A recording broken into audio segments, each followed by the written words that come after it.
The red and blue lights flashed relentlessly in James Carter's rearview mirror, piercing the dark, empty road. The siren wailed, breaking the silence he'd been enjoying moments ago. His grip on the steering wheel tightened, knuckles white, as he signaled and eased the car to a stop. James wasn't new to run-ins with law enforcement, but this felt different. He wasn't just anyone. He was the director of the FBI, a position earned through decades of grit and sacrifice. Yet tonight, that title meant nothing. "Step out of the vehicle," a voice barked, sharp and commanding. James glanced at the side mirror, his calm expression hiding the turmoil within. Two officers approached, hands hovering near their weapons, their faces hidden by the cruiser's glaring headlights. "Good evening, officers," James said evenly as he cracked the window. He moved to retrieve his ID. Don't move," the officer on the left snapped, gripping his holstered gun.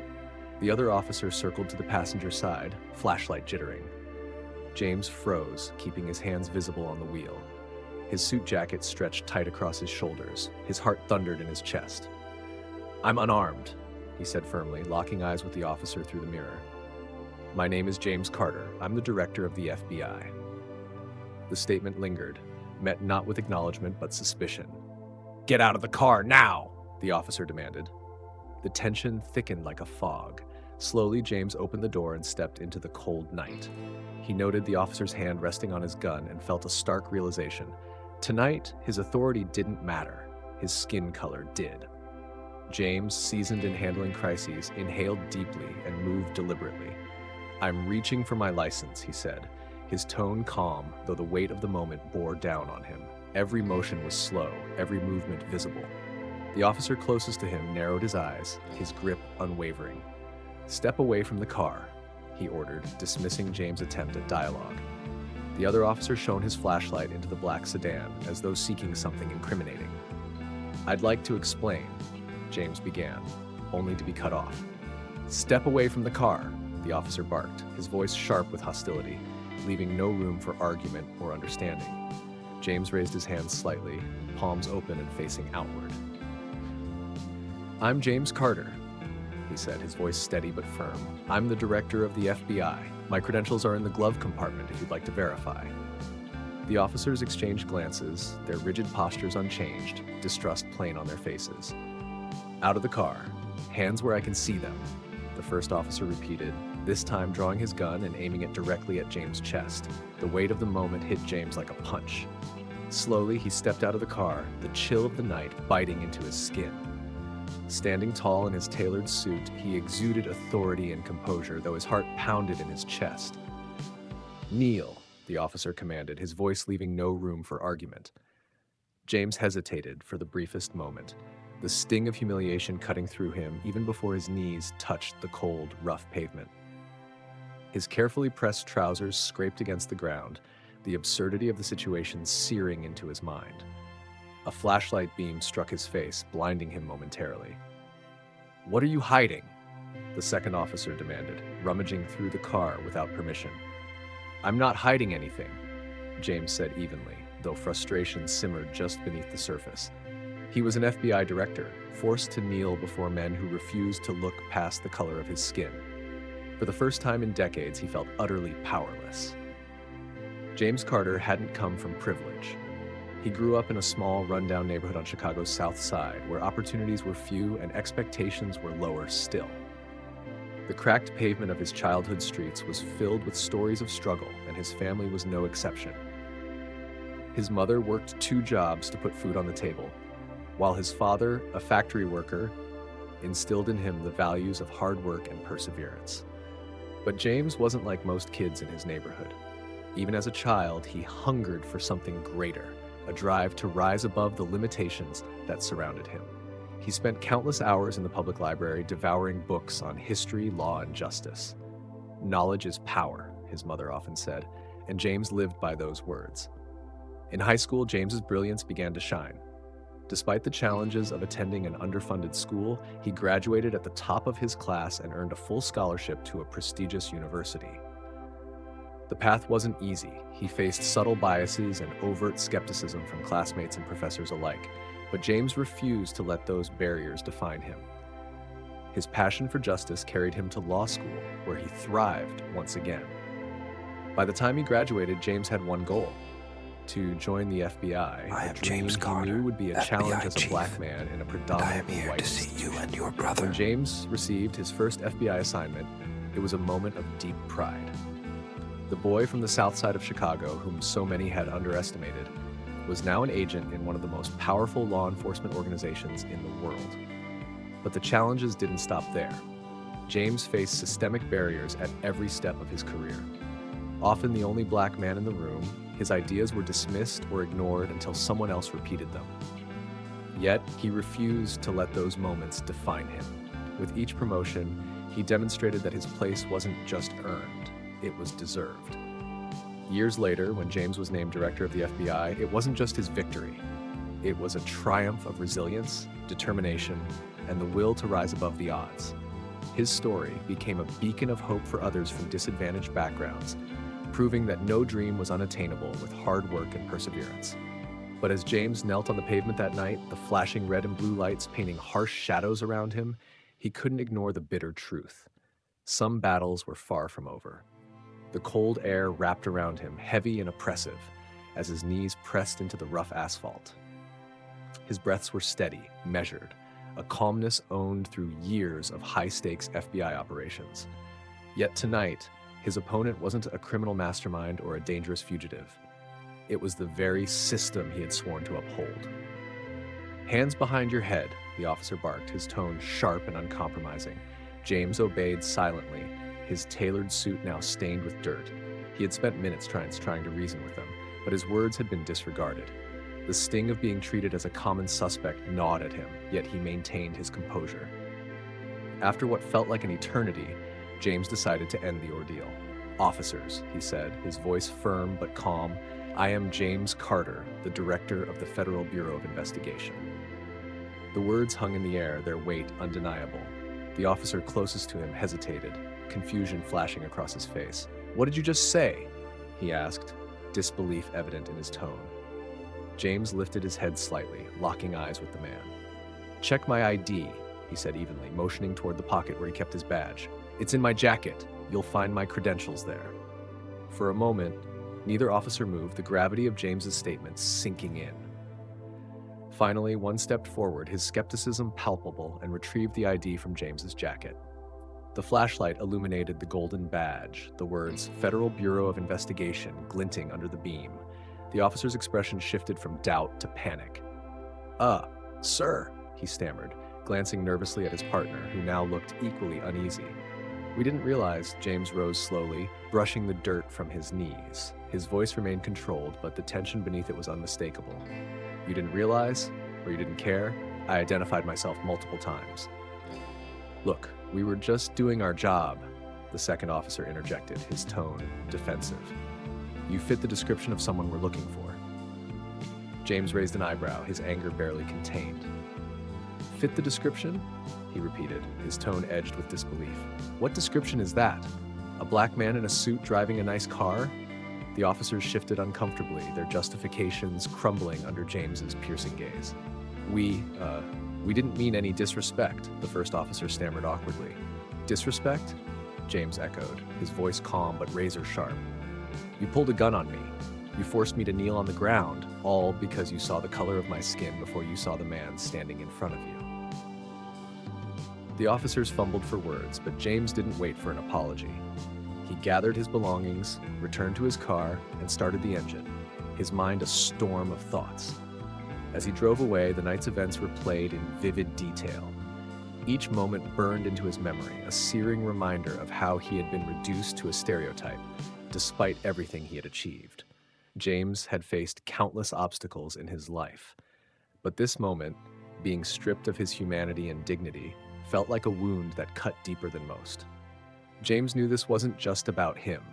It was about the countless others who didn't have an FBI badge or a title to protect them, who might not have walked away from a situation like this. The scars of the night were a painful reminder of the work that still needed to be done. It didn't take long for the story to reach the public.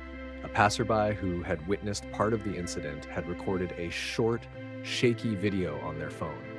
The footage showed James Carter, impeccably dressed in a tailored suit, kneeling on the pavement with his hands behind his head as two officers pointed their guns at him. The video was uploaded to social media, and within hours, it went viral. Hashtags like #racial profiling and Justice for James trended across platforms, igniting a nationwide debate. News outlets picked up the story, dissecting every detail of the encounter. The revelation that the man in the video was the director of the FBI sent shockwaves through the country. Outrage erupted as people questioned how someone in James's position, someone at the pinnacle of law enforcement, could be treated with such blatant disrespect and prejudice.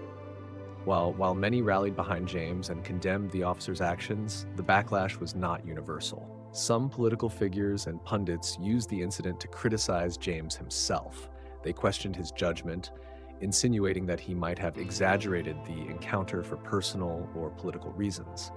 Others suggested that the incident called his ability to lead the FBI into question, further complicating the narrative.